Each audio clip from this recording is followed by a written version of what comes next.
real.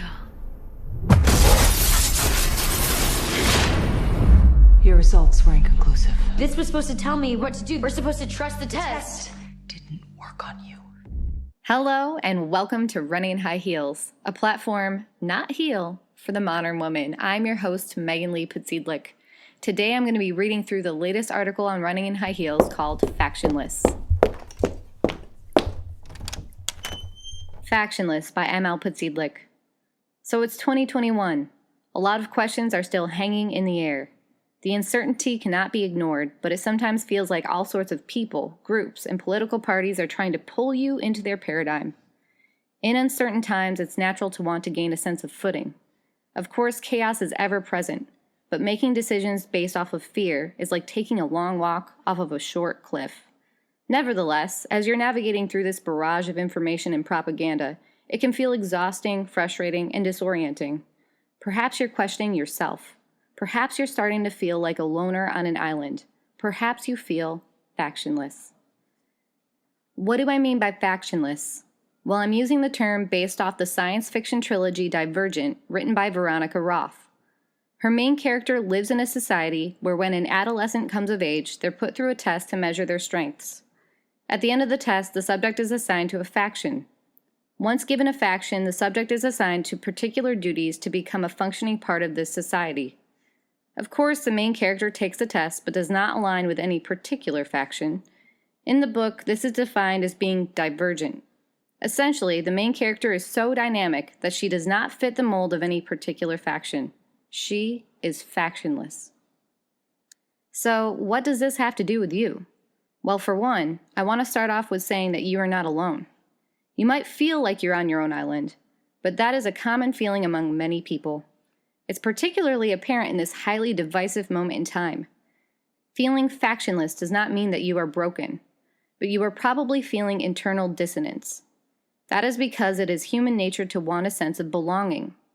Finding community is a natural and crucial part of being a human, and it is important as it helps humans create functioning societies.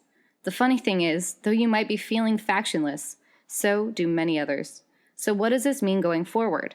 For one, feeling factionless right now is actually a very good thing. It means you're applying your critical thinking skills. It means you're trying to objectively look at different aspects of life and not bundle ideas together for the sake of making an identity safety net. The world is not black and white. It is a big gray area. The more uncertainty strips away at our semblance of control, the more people cling to the group identification out of fear, even if the identification is flawed. Being objective takes strength of mind. Being factionless takes courage and faith. But where does that lead us? Luckily, this overwhelming discomfort will not last forever. Oversimplifying the complexities of life always leads to imbalance. You might feel left out of the conversation right now, but as the blind spots of overly restrictive identity groups leads to problems, hypocrisy, and inconsistencies, people will start to open their lens to alternative points of view. This sounds great, but what do we do in the meantime? In the meantime, there are a couple very important things to do. 1. Try and objectively listen to all points of view. There is absolutely no need to force others to see their blind spots. Think about the times others have tried to make you see your blind spots. It just makes us indignant. Instead, keep listening, but do not become a yes man. You do not have to pretend to agree with things that you are unsure of or find to be lacking in the truth. In fact, declining to agree without turning the conversation into an ideological battle of wits is a great way to plant seeds that might prove fruitful in the future. Carrying on with these types of discussions is good for you and whoever you're communicating with, as long as they're civil. It will widen your lens, show you your blind spots, and sharpen your understanding as you find yourself exploring things that feel uncomfortable. These are all good things. It is also perfectly okay to have a cutoff threshold. At this particular point in time, when it has become borderline volatile in society, it is okay to draw a line. We can go down an entire rabbit hole of when exactly to draw a line in the sand, but just know that you have the freedom to choose what that looks like for yourself. 2. Keep honing in on the foundational truths that you believe in.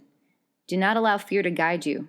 If you find yourself being swayed into an idea out of fear, or making a decision out of fear, take a step back and assess the situation. Instead, rally behind the positive ideals that you would like to see in the world around you. Likewise, perhaps you should also look into stepping into the things that make you afraid. Stepping out in faith is very difficult, but the things that scare you the most are the things that you should probably be doing. 3. Don't be afraid of getting it wrong. Just as you should not be afraid about being wrong about something, try and help others to not fear being wrong. When people find themselves holding on to a flawed idea because it defines them in some societal way, it is difficult to find the courage to be wrong. As you've been mastering this on your own, try and help facilitate this in others. To admit a mistake takes courage and vulnerability, even if it's just admitting it to yourself, but it also embodies strength. We usually do not like to admit when we're wrong because we do not want to feel weak, but the secret to true inner strength is actually found in humble vulnerability. Spread this notion around as much as possible. It helps facilitate difficult conversations. It helps set the stage for finding the truth, for identifying real solutions, and for compromise. 4. Do not become jaded. Being factionless can feel lonely. To hone in on your inner strength, you're going to have to continuously let go of your expectations of others. This is a daily choice, and it is a hard one to make. It feels like rolling a boulder up a hill just to find it at the bottom once again the next day. Find outlets that strengthen you. Find friendships that feed certain parts of your personality.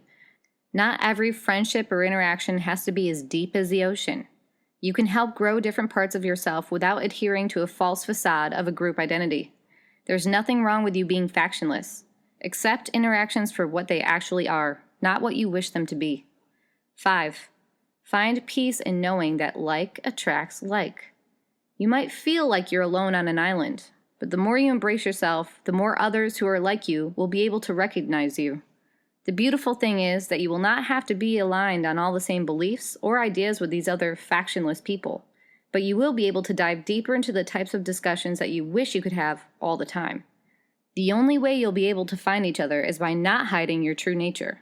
In closing, being factionless is actually kind of a faction, but it is a faction where diversity of thought, experience, and knowledge are invited to the table. What a beautiful way to experience this dynamic life. That concludes this episode of Running in High Heels podcast.